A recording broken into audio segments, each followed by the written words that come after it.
Codependency is a relational dynamic where each partner agrees to be responsible for one another's difficult feelings. By placing our difficult feelings over there, each partner is able to get some relief, some distance from their own disturbance. This is the unconscious appeal of codependency.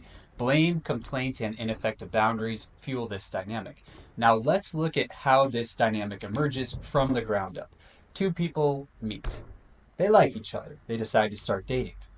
At first, they really relish this experience of closeness and connection, in large part because they're still experiencing their separateness. They're still in touch with the reality of their individuality, their distinct identities, and their clear emotional boundaries. So, in this stage, the honeymoon stage, you have this play, this dance between connection and separateness.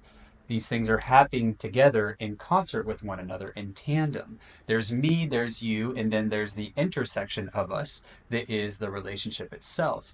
However, in time, me and you tend to merge into one another such that they get replaced by we and us. And so couples lose contact, experiential contact with the reality of their separateness, and they go into this state of emotional fusion.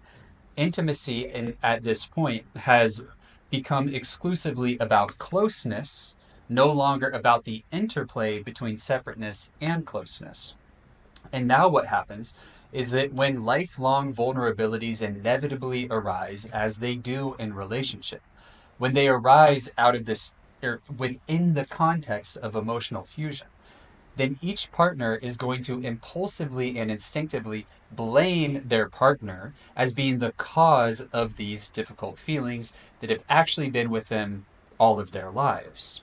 And because each partner sees the other person as the cause of these feelings, they also assume that each person could be the solution to these difficult feelings.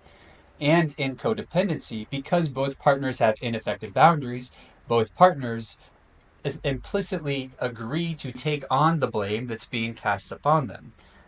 That is, each partner agrees to be responsible, pretend to be responsible, because it can't actually be, but they pretend to be responsible for one another's difficult feelings, which is unfortunate for the simple fact that they can't actually resolve these lifelong issues for one another.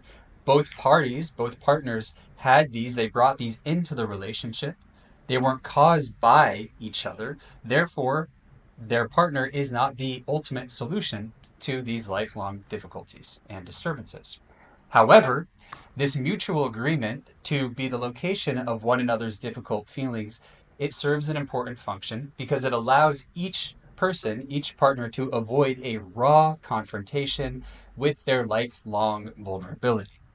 By placing the source, the cause of the disturbance over here, they get to distance themselves to not have to bear the burden of looking in here.